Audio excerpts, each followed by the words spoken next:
నమస్తే, welcome to our channel. నేను విశాల్ని. YCP హయాంలో జరిగిన లిక్కర్ స్కామ్కు సంబంధించి కీలక పరిణామం అయితే చోటు చేసుకుంటుంది. మరి ముఖ్యంగా ఎవరైతే నిందితులు ఉన్నారో వాళ్ళు సత్యప్రసాద్, వాసుదేవరెడ్డి వీళ్ళిద్దరూ ఏసీబీ కోర్టుకి పిటిషన్ వేశారు, మేము అప్రూవర్గా మారతాము అని. అయితే ఇప్పటి వరకు ఎవరైతే నిందితులు ఉన్నారో ఇలాంటి డిసిషన్ ఇప్పటి వరకు ఎవరు తీసుకోలేదు. వీళ్ళు ఇంత సడన్గా తీసుకోవటం ఏంటంటే చర్చనీయాంశంగా మారింది. అయితే దీని మీద పూర్తిగా విశ్లేషించడానికి మనతో స్టూడియోలో ఉన్నారు ప్రముఖ రాజకీయ విశ్లేషకులు అడుసుమల్లి శ్రీనివాస్ గారు ఉన్నారు. వారిని అడిగే విషయాలను తెలుసుకునే ప్రయత్నం చేద్దాం. నమస్కారం సార్. ఇది లిక్కర్ స్కామ్ సంబంధించి గత 5 సంవత్సరాల్లో జరిగింది. ఇది కొనసాగుతానే ఉంది. సిట్ ఇప్పుడు దూకుడు పెంచింది. అయితే ఇప్పుడు నిందితులు ఎవరైతే ఉన్నారో సత్యప్రసాద్, వాసుదేవరెడ్డి వీళ్ళు అప్రూవర్గా మారతామా అని అన్నారు. ఇక అప్రూవర్గా మారితే ఇక కొత్త పేరు వెలుగులోకి వచ్చే అవకాశం ఉందా, లేక బిగ్ బాస్ పేరు చెప్పే అవకాశం ఉందంటారు? కొత్త పేర్లు ఏమి ఉండవండి ఇందులో. ఈ టీం అంతా ఇంచుమించుగా కవర్ అయిపోయారు అంతా. వీళ్ళిద్దరు కూడా అప్రూవర్గా మారిపోతే సంపూర్ణం. ఇందులో ఉన్న సిఐడి సిట్టు వీళ్ళ దర్యాప్తు అనేటువంటిది చాలా పకడ్బందీగా పర్ఫెక్ట్గా చేశారు. ఇందులో చాలా పెద్ద తలకాయలు అన్నట్లు కూడా అరెస్ట్ చేశారు. ఇంకా అంతిమ దోపిడీదారుడు ఎవరైతే ఉన్నారో వాళ్ళు ఒకళ్ళు ఎస్టాబ్లిష్ అవ్వాలంటే సరిపోయింది. మిథున్ రెడ్డితో సహా అరెస్ట్ చేశారు. అది బెయిల్ తెచ్చుకున్నాడో ఏదో పార్లమెంట్ సభ్యునిగా అప్పుడు నన్ను సమావేశాలకు ఏమన్నా నా రిక్వెస్ట్లో ఉన్నాడు. మొత్తం మీద అయితే 73 రోజులు జైల్లో ఉన్నాడు అతను.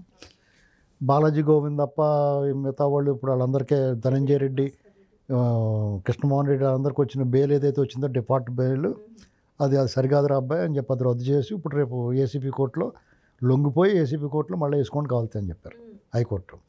ఇక చెవిరెడ్డి భాస్కర్ రెడ్డికి అయితే గోళ్ళు గుద్దుకుంటూ రావటం, కరపత్రాలు పంచడం, అతను ఆస్తులు అయితే జప్తు చేయమని వచ్చింది మొత్తం, ఆయన కుటుంబ ఆస్తులు మొత్తం. ఇక అతను ఒక పాంప్లెట్లో వేసి మేము చిన్నప్పటి నుంచి ఏరుశనకాయలు పండించి లేకపోతే రాళ్ళు కొట్టి మట్టి మోసి సంపాదించాం, పూర్వీకుల ఆస్తిది, మేము జమీందారు బిడ్డలో నేను చెప్పుకుంటూ వచ్చి పాంప్లెట్లు వేస్తున్నాడు. ఇక ఇప్పుడు రాజకేశ్ రెడ్డి అయితే ఆల్రెడీ అతను ఎస్టాబ్లిష్ అయిపోయింది. అతను డబ్బు పంపిణీలు ఎక్కడెక్కడ ఎంత చేశారు, కొంత డంపులు దొరికినాయి, డబ్బు కూడా దొరికింది, ఈడీ ఎంటర్ అయింది. కాబట్టి ఈ కేసులో ఒక్క అడుగు దూరం ఉంది జగన్మోహన్ రెడ్డి దగ్గరికి. డెఫినెట్గా అతను రేపు మాపు అతను కూడా ఎస్టాబ్లిష్ అవుతాడు. అంటే ఇక్కడ ఆంధ్రప్రదేశ్లో బెట్టింగ్ ఉంటుంది కాబట్టి పరకామణి కేసులో జగన్మోహన్ రెడ్డి దగ్గరికి వెళ్తుందా ఫైనల్గా, కల్తీ నెయ్యి విషయంలో జగన్మోహన్ రెడ్డి దగ్గరికి వెళ్తుందా ఫైనల్గా, ఇప్పుడున్న వాటిల్లో మద్యం స్కామ్ది కూడా నడుస్తుంది. కాబట్టి ఈ మూడాటిలో ఏది ముందు జగన్మోహన్ రెడ్డి దగ్గరికి వెళ్తుంది అనేటువంటిది బెట్టింగ్ నడుస్తుంది. మూడో నడుస్తానే అలాగా ఏంటండి వేగం పుంజుకున్నాయి.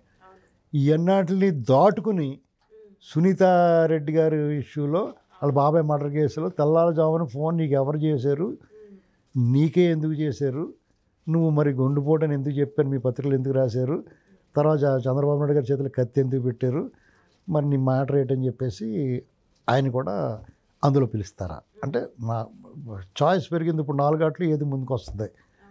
ఈ వేటిల్లో అతను ముందు అరెస్ట్ అయినా బై డిఫాల్ట్ అతని మీద 13 ఏళ్ళ నుంచి బెయిల్ మీద అన్నీ రద్దు అయిపోతాయి. ఆ బెయిల్ అన్నీ రద్దు అయిపోతాయి. ఇంకా అప్పుడు ఇంకా అతను బయటకు రాకుండా చూసుకుంటే చాలు, వీళ్ళు చూసుకుంటారు. ఎందుకంటే అతను చేసిన నేరాలు, ఘోరాలు, అరాచకం, అవినీతి అంటే ఇంకా మిగతా సబ్జెక్టులు అన్నట్లో అవినీతి చేశాడు, అవన్నీ బయటకు వస్తాయి. దాంతోపాటు ఇతను చేసిన అరాచకాలు కూడా బయటకు వస్తాయి.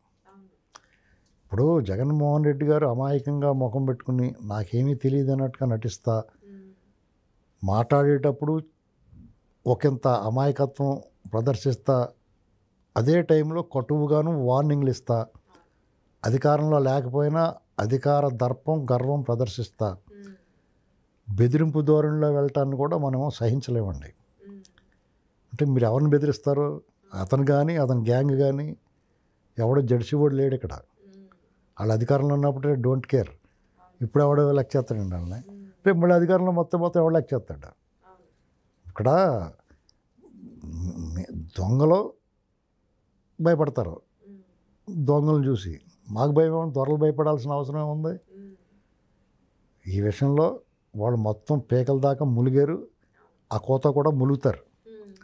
వీళ్ళు జైల్లో గడపాల్సిందే, మూసుకుని కూర్చోవలసింది పోయి ఎగిరెగిరి పడితే ఊరుకుంటారా? తప్పులు చేసి మీరు ఇన్ని అరాచకాలు అవినీతి చేసి ప్రజల సొమ్ము దొంగిలించి మీరే ఎంత రెచ్చిపోయి మాట్లాడుతుంటే మాలాంటి వాళ్ళు ఇంకెంత మాట్లాడతారు? దానికి మళ్ళీ రకరకాల వ్యాఖ్యానాలు, బెదిరింపులుని ఏంటి పీకేది మీరు? అంతే కదండి. మేము ఇంకా చాలా కేర్ ఆఫ్ ఫుట్ అని వదిలేస్తున్నాం కాబట్టి పట్టించుకుంటే అలా పరిస్థితి ఏంటి కాబట్టి. సార్ ఇప్పుడు చెవిరెడ్డి భాస్కర్ రెడ్డి ఆస్తులు కూడా జప్తు చేయమని మనకి వచ్చిన వార్త. అవును, మొత్తం కుటుంబం. మీకు ఏమవుతుందంటే వాళ్ళు బెదిరిస్తున్నారు, మేము వచ్చిన తర్వాత మీ సంగతి చూస్తామని. ఏంటి చూసేది మీరు? ఏం చూస్తారండి వీళ్ళు? అసలు చూడనిస్తారా మీరు? ఇంకా వైనాట్ 175 భ్రమలో ఉన్నారు. ఆ వాళ్ళు అలాగే అనుకున్నారు, వైనాట్ 175 సిద్ధం, సభలో సిద్ధమా అని ఇవ్వరు. జనాలు గుద్దు పంపించారు. ఇప్పుడు అంతే. వాళ్ళు ఏంటంటే దింపుడు కళ్ళు వాస అంటారు. ఏదో రకంగా బెదిరించి భయపడు. ఇప్పుడు కుక్క ఉంటుందండి, అదేం చేస్తుంది? పారిపోతా కూడా మురుగుతుంది దాని సేఫ్టీ కోసం, డిఫెన్స్ కోసం. అదే టైప్ వీళ్ళు కూడా ఉన్నాయి. వీళ్ళు ఎవరిని బెదిరించగలుగుతారండి? అక్కడ ఎన్నాళ్ళు దాక్కుంటారు? ఒకవేళ బెదిరించేసి మాట్లాడి తిట్టేసి దాక్కోగలరు వీళ్ళు? ఒకవేళ విదేశాల్లో ఉన్నాం అనుకుంటే మాకు చేత కదా ఏంటండి, అక్కడి నుంచి అలా తీసుకురావాలి, అక్కడే ఏం చేయగలం కూడా గుర్తుపెట్టుకోవాలి ఏంటంటే మనం తర్వాత ఎవరి గురించి అంటారు మాటలంటారా? మీరు తప్పు చేసిన తర్వాత, మీ నేరస్తులు అయిన తర్వాత, దొంగతనాలు చేసిన తర్వాత ఖచ్చితంగా దొంగ అంటారు అని ఏదో రకంగా తరివేయాలంటారు, జైల్లో వేయమంటారు, సాధ్యం కానప్పుడు సర్దిచ్చేయంటారా అంటారు. డెఫినెట్గా అంటారు. ఎందుకంటారు? యాంటీ సోషల్ ఎలిమెంట్స్ అండి వీళ్ళంతానే. సమాజానికి వ్యతిరేకులు వీళ్ళంతా. సమాజ హితం కోరి కూడా ఎవడో కూడా